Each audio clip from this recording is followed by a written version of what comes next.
लाडकी बहीण योजना या योजनेचं जे मानधन आहे म्हणजे 1500 रुपये प्रति महिना, तर या मानधनामध्ये वाढ व्हायला पाहिजे. आणि हे मानधन खास करून बघा, मी मागे पण सांगितलं त्याप्रमाणे, आणि आपल्याला आता इथून पुढे हा मुद्दा लावून ठेवणं लागणार आहे, जेणेकरून आपल्याला आपल्या या योजनेचं जे मानधन आहे तर ते वाढलं पाहिजे. आणि सर्वात महत्त्वाची गोष्ट म्हणजे बघा, मध्य प्रदेशमध्ये जे आहे टप्प्याटप्प्याने त्यांनी तिथे त्यांचं मानधन जे आहे लाडक्या बहिणींचं वाढवत नेलेलं आहे.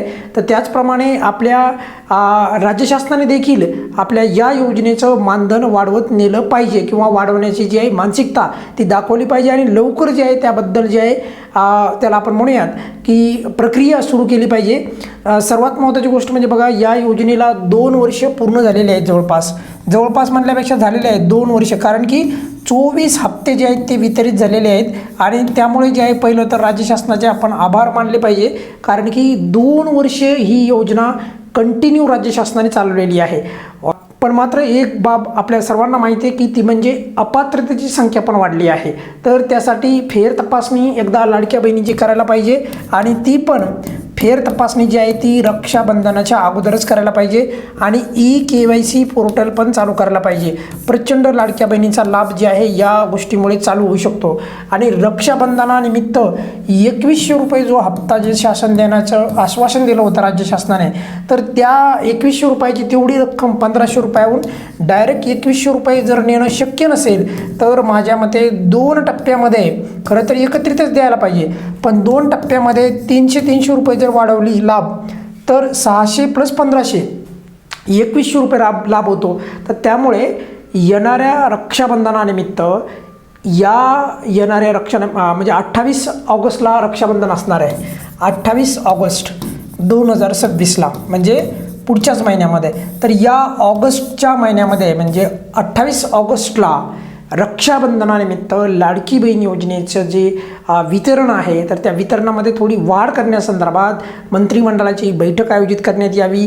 यावर स्वतः मुख्यमंत्र्यांनी, यावर स्वतः राज्याच्या महिला बाल विकास मंत्र्यांनी, या सर्वांनी मिळून जे आहे यावर एक तोडगा काढला पाहिजे, आणि या योजनेचं मानधन वाढवलं पाहिजे. आपण पाहिलं बघा की या योजनेचं जे 2100 रुपये वाढवणं किंवा या योजनेचं अनुदान वाढवणं याबद्दल बोलणाऱ्यांची संख्या फार कमी आहे. आणि त्यामुळे एकंदरीत जे आहे तसं राज्य शासनावर तसा दबाव किंवा नैतिक तसं बंधन दिसत नाही सध्या तरी. तर त्यामुळे ते सरकारने आपल होऊन पुढे येऊन जे आहे लाडक्या बहिणींचं मानधन वाढवलं पाहिजे. कारण की सरकारला पण माहिती आहे की लाडक्या बहिणींना या योजनेमुळे प्रचंड फायदा होत आहे. आणि लाडक्या बहिणी या योजनेमुळे खूप त्यांचे जे छोटे मोठे जे काही कार्य असतात किंवा छोटे छोटे उद्योग असतात, तर ते करण्याचा प्रयत्न देखील करत आहेत. त्यामुळे ही योजना फार चांगली आहे.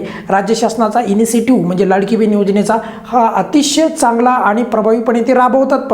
पण अपात्रतेची संख्या, त्यानंतर काही जे काही बाबी आहेत म्हणजे जसे की मानधन वाढलं पाहिजे, फेर तपासणी चालू झाली पाहिजे, पोर्टल चालू झालं पाहिजे, ह्या बाबी जर का राज्य शासनाने मार्गी लावल्या तर नक्कीच ही योजना चांगल्या पद्धतीने राबवली चालली आहे असं आपण आणखी प्रभावीपणे म्हणू शकतो. पण तुर्तास तरी बघा 24 हप्ते म्हणजे 2 वर्षे पूर्ण झालेले आहेत. त्यामुळे या योजनेबद्दल जे काही आतापर्यंत म्हणजे चांगलं काम केलेलं आहे, ऑब्व्हियसली बघा अपात्र झालेले आहेत काही लाडक्या बहिणी, ती बाब वेगळी आहे.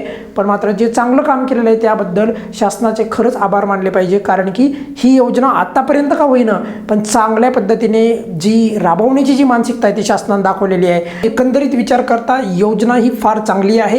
पण मात्र या योजनेचं मानधन वाढवायची गरज मात्र आता सध्या आलेली आहे. त्यामुळे येणाऱ्या 28 ऑगस्टला राज्य शासनाने यावर काहीतरी तोडगा काढून राज्य शासनाने लाडक्या बहिणींचे मानधन जे आहे ते वाढवण्यासाठी पुढाकार घेतला पाहिजे व मानधन वाढवण्याची मानसिकता दाखवली पाहिजे. या व्हिडिओमध्ये आपण इथेच थांबूयात. बघा लवकर यावर काहीतरी तोडगा येईल, फेर तपासणी चालू होईल, पोर्टल चालू होईल, या गोष्टी ज्या आहे किमान राज्य शासनाने चालू करायला पाहिजे.